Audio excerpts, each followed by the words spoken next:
I just should say, and this is connected to the developments in Ukraine, that while what's been written here for me is true, basically I had to discontinue my work in the North Caucasus areas. So this year made a decision to end that because it became basically impossible to continue, especially taking into account that lately I was very much involved with networking with other civil society organizations on the Ukrainian situation, and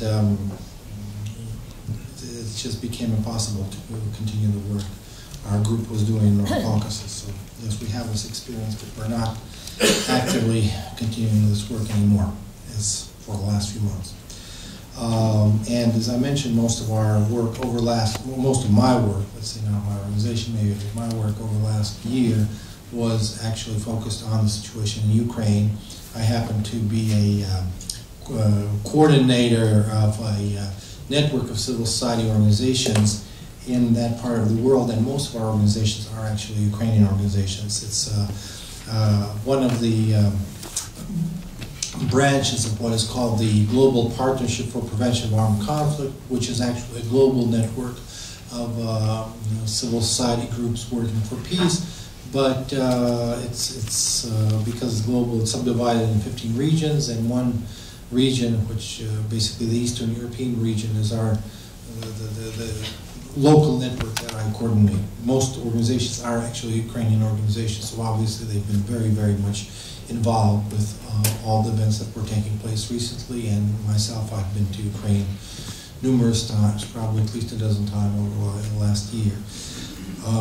So based on that, and as well as based on my previous experience, I would like to speak about some potentials for the future, some, let's say, something that I would like to hope for as possible positive scenarios.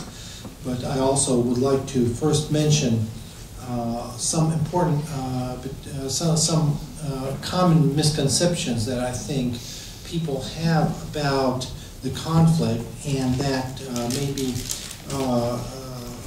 interfere in locating reasonable solutions. So, to be brief, first of all, I would like to say that the conflict that we see today in eastern Ukraine should not be put in one row with other interethnic conflicts that took place over the past two decades after the collapse of the USSR. And it should not be interpreted as an interethnic Russia versus Ukrainian conflict. The reality is that there are ethnic Russians, ethnic Ukrainians fighting on both sides. They are citizens of Russia fighting, for example, on the Ukrainian side today, as well as other people from other countries.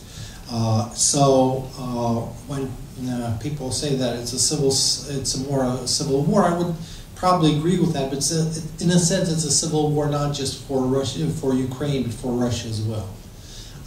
And it's not just because they're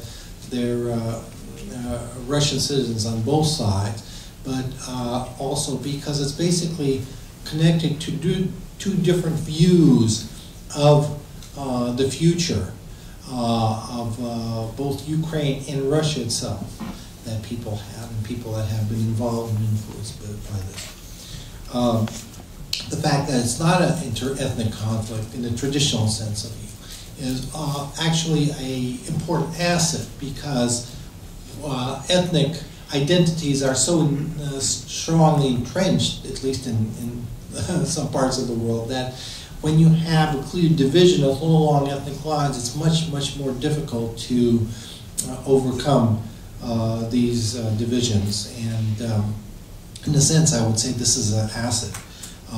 It gives a little more hope than it would be in a different situation. Another very important point that I think it's important to make is that while there's lots of talk about Putin, what Putin thinks, what Putin's actions are, and there are opinion polls that can be very questionable, but that more or less show that Putin does have significant popular support within the Russian Federation. Well, one thing is, of course, there are lots of dissident voices, as well as mine, but the other fact is that this support does not mean that there is a massive support for a war with Ukraine and Russia. In fact, I am under the impression that despite whatever propaganda is doing, it's nearly impossible to sell to the Russian population in general a concept of an all-out war with Ukraine as such.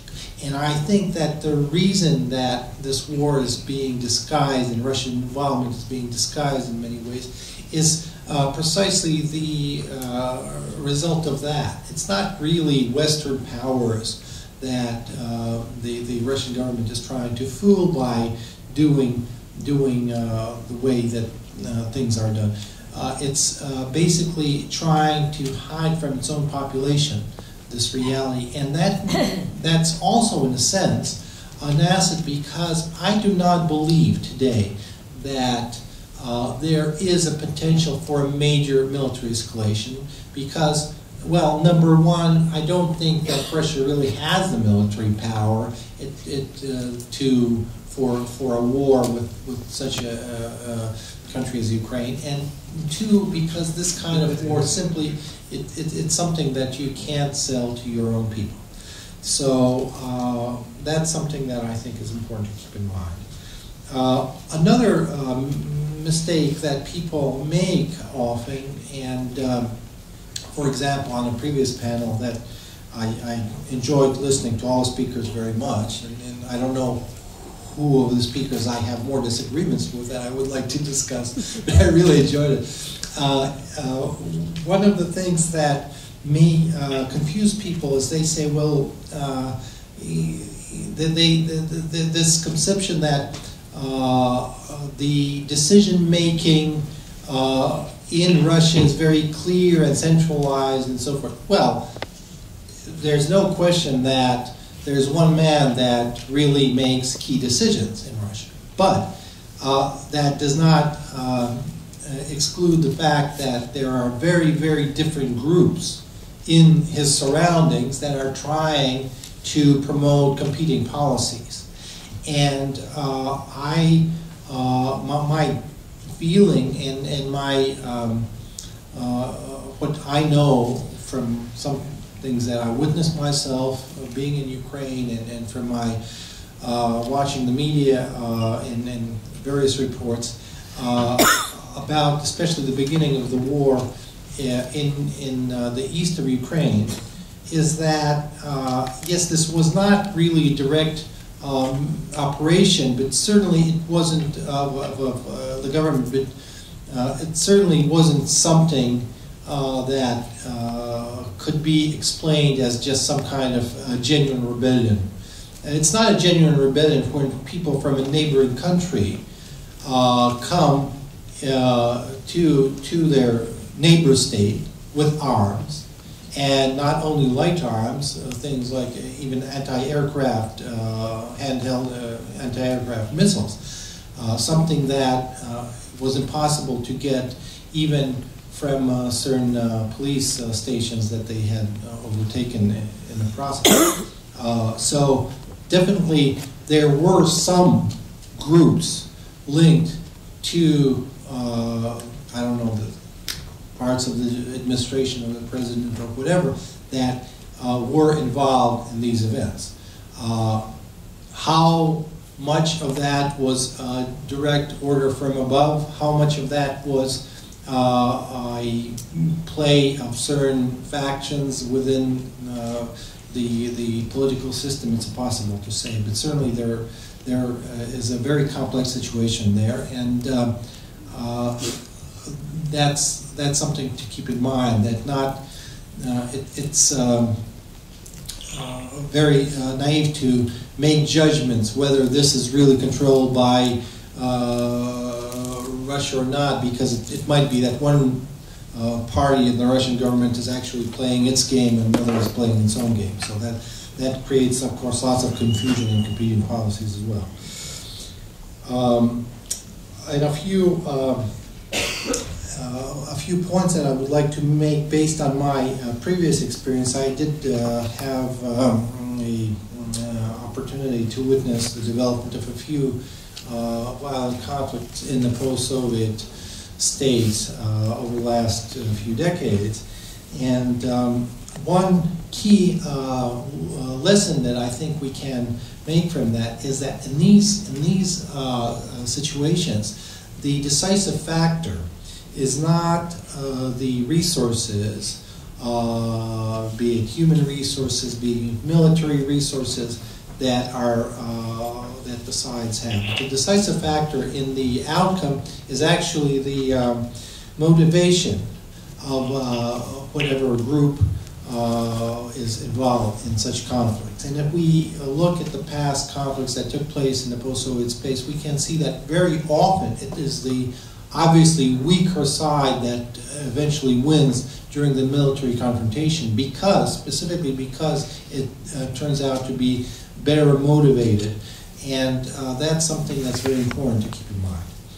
Now, moving towards solutions, first, I think that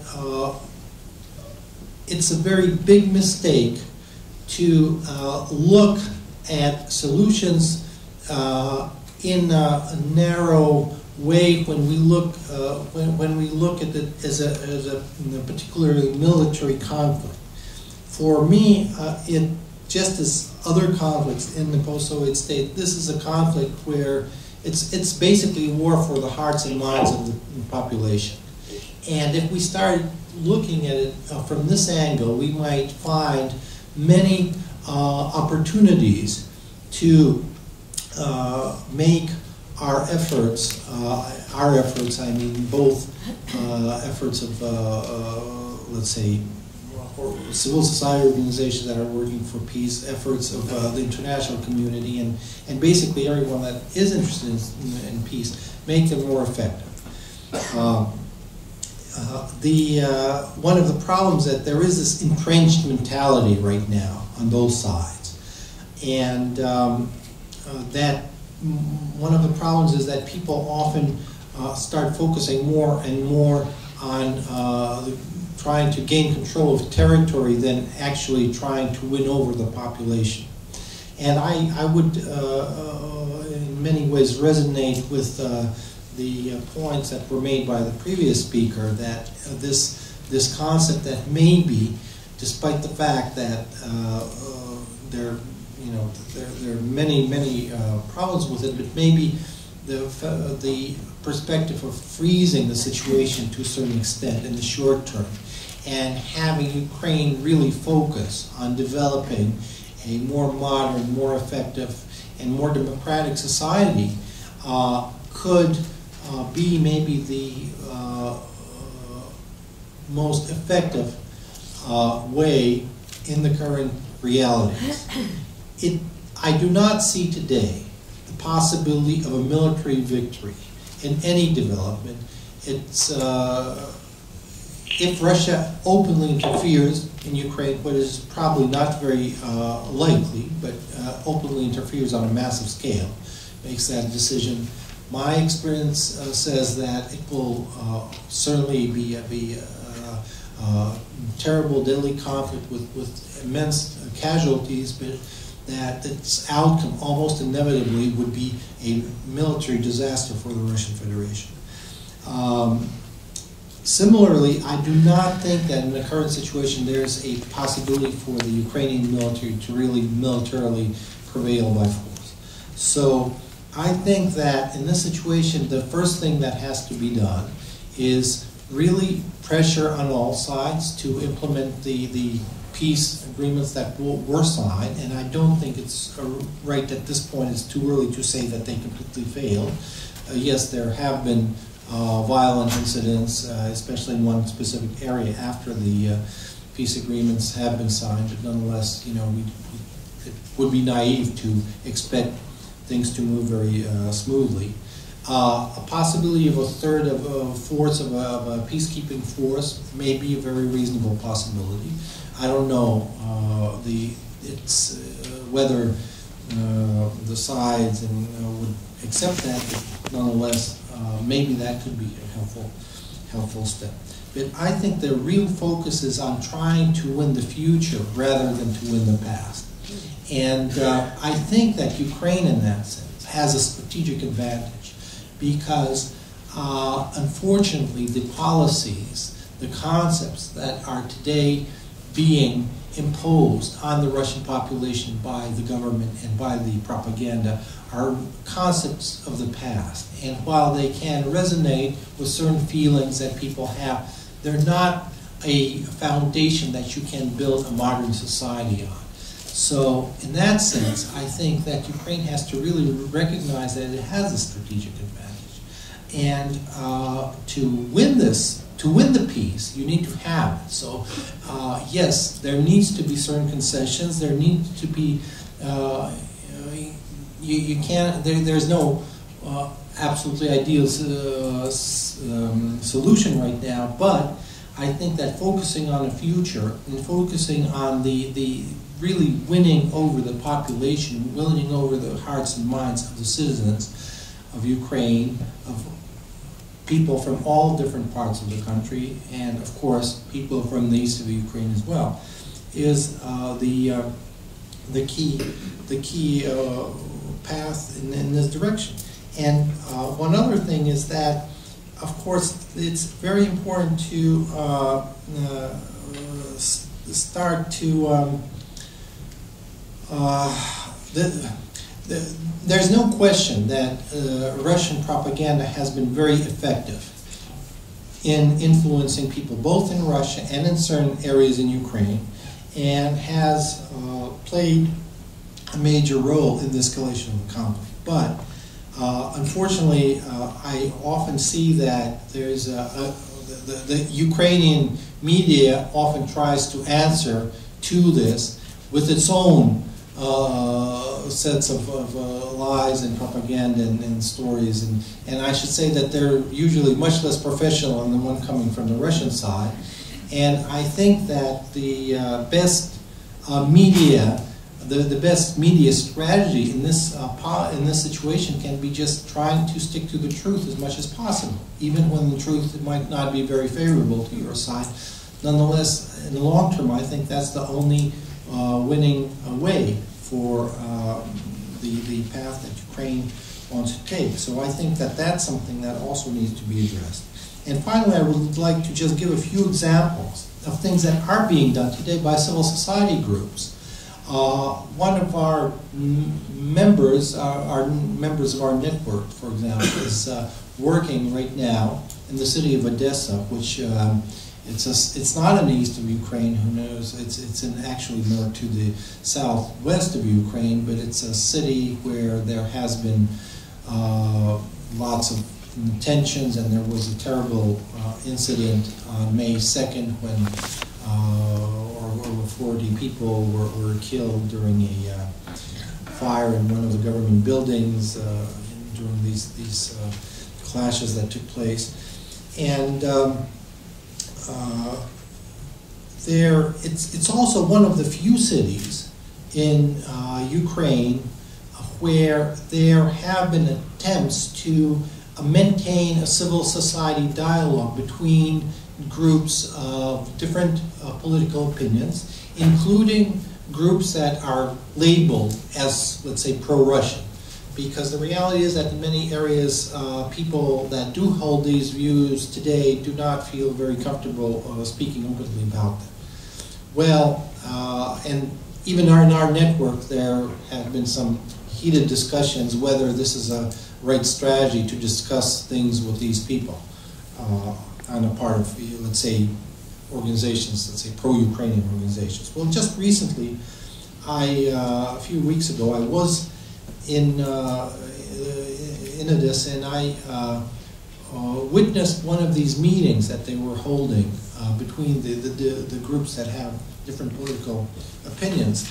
And one woman that I spoke to I spoke to her first in May. It was just a few weeks after that tragic incident, and she was, let's say, from this, let's say, pro-Russian group people in town, and she mentioned it wasn't said because I was there. It was just mentioned that one of the things she did, because of these dialogues, is she convinced two friends that had opinions similar to her and that were ready to go to the east and fight on the separatist side.